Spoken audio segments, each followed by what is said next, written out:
தமிழ்நாட்டில் சட்டம் ஒழுங்கு இருக்கா இல்லையாங்கிற ஒரு கொடுமையான நிலைமை இன்றைக்கு நிலவி வருகிறது. மக்களுக்கு பாதுகாப்பாக இருக்க வேண்டிய காவல்துறையை யாருடைய அழுத்தத்தில் ஒரு இளைஞரை அடித்து கொலை செய்யப்பட்டார். நீதிமன்றம் எப்படி கண்டனம் தெரிவித்திருக்கிறது என்பது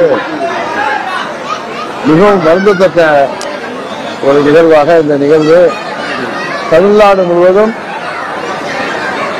இந்த ஆட்சி மீது காவல்துறையின் நடவடிக்கை மீது மக்களுக்கு நம்பிக்கை உண்மையை உருவாக்கி இருக்கிறது.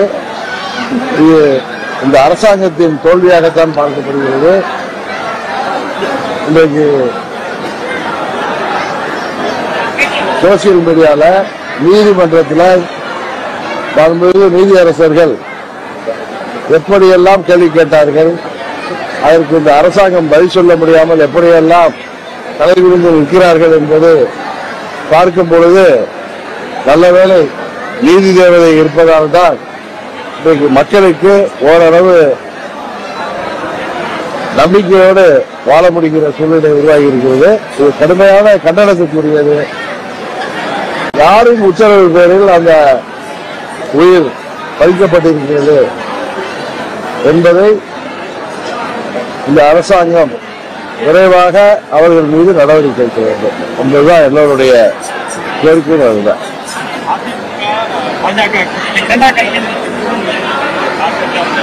இந்த ஆட்சியில சட்டம் ஒழுங்கு சந்திச்சிருக்குது. போதை மருந்து புழக்கம் தமிழ்நாட்டில் பட்டி தொட்டி எல்லாம் பரவி கிடக்குது.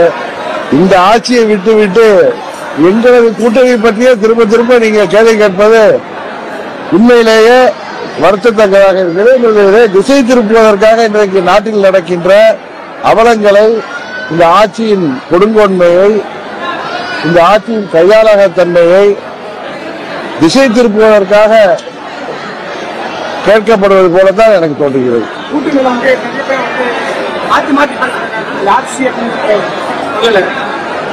கூட்டணினா திமுக கூட்டணியில திரு சண்முகம் என்ன பேசுறாரு, சிபிஎம் லீடர் என்ன சொல்றாரு, இந்த ஆட்சி திமுக ஆட்சியில தேர்தலுக்கு முன்பு திரு ஸ்டாலின் அவர்கள் சொன்ன வாக்குறுதிகளை எல்லாம் நிறைவேற்றினால்தான் தைரியமாக மக்களை 26 சந்திக்க முடியும் சொல்றாரு. திருமாவளவன் டெய்லி ஒரு கருத்தை சொல்லிட்டு இருக்காரு. அந்த கூட்டணியை பற்றி நீங்க கேட்காம உருவாகிட்டு இருக்க இந்த ஆட்சிக்கு எதிராக தமிழ்நாட்டு மக்கள் நம்பக்கூடிய ஒரு கூட்டணியாக உருவாகி வருகின்ற எங்கள் கூட்டணியில தேவையற்ற குழப்பங்கள் இருப்பதாக ஒரு தவறான கருத்தை பரப்புவது போல இருக்கிறது. எடப்பாடி பழனிசாமி அவர்களின் சுற்றுப்பயணத்தை எப்படி பாக்குறீங்க? அதை எப்படி பார்க்க முடியும்? நீங்க எப்படி என்ன கேக்குறீங்க? நீங்க என்ன கேள்வி? ஒவ்வொரு கட்சியும் ஒவ்வொரு கட்சி தலைவர்கள் நடைபயணம் சொல்றாங்க. பொதுமக்களை சந்திப்பதற்கு பல்வேறு நடைமுறை. அது போல அதிமுகவின் பொதுச் செயலாளர் அவர் சுற்றுப்பயணத்திட்டார். இது என்ன பாக்குறது இருக்கு? அன்னைக்கு மதுரையில முதல்வர் பவனி வந்தப்ப அந்த சாக்கடையெல்லாம் துணி போட்டு மறைச்சு எப்படி அதெல்லாம் நீங்க படம் பிடித்து காட்டுறீங்களோ, அது போல தஞ்சாவூர்ல எனது சொந்த மாவட்டம் சொல்லி டெல்டாக்காரன் தான் அப்படின்னு முதல்வர் சொல்லிட்டு மாரதட்டிட்டு போற இடத்துல விவசாயிகள்லாம் கருப்பு கொடி காட்ட முயன்று அவர்கள் எல்லாம் கைது செய்யப்படுகின்ற அவலம் தான் இந்த தமிழ்நாட்டில் நடக்குது.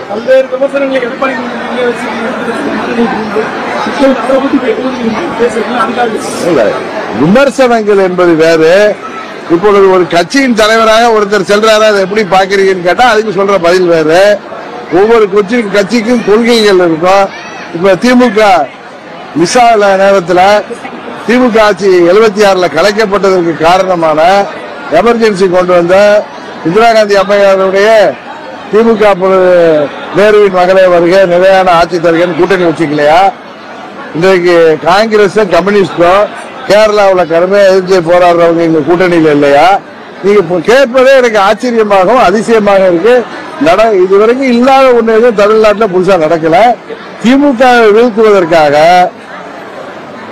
ஓர் அணியில அம்மாவின் தொண்டர்கள் அனைவரும் ஓர் அணியில இணைந்து போராட வேண்டும், திமுக வீழ்த்த வேண்டும் என்கிற நல்ல எண்ணத்தோடு பாஜகவின் முக்கிய தலைவர் திரு அமித்ஷா அவர்களின் முயற்சி இன்றைக்கு வெற்றி பெற்று வருகிறது.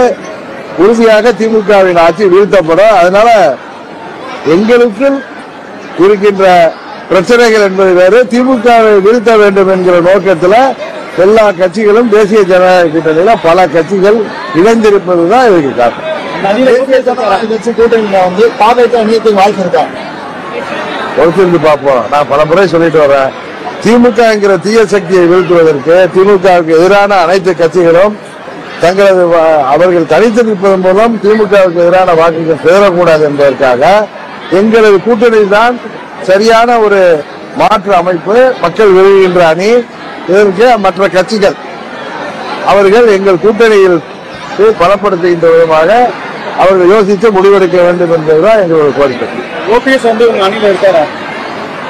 திரு நயனா நாகேந்திரன் பல முறை சொல்றாரு, உங்களுக்கு அதெல்லாம் காதலே உழுலையா?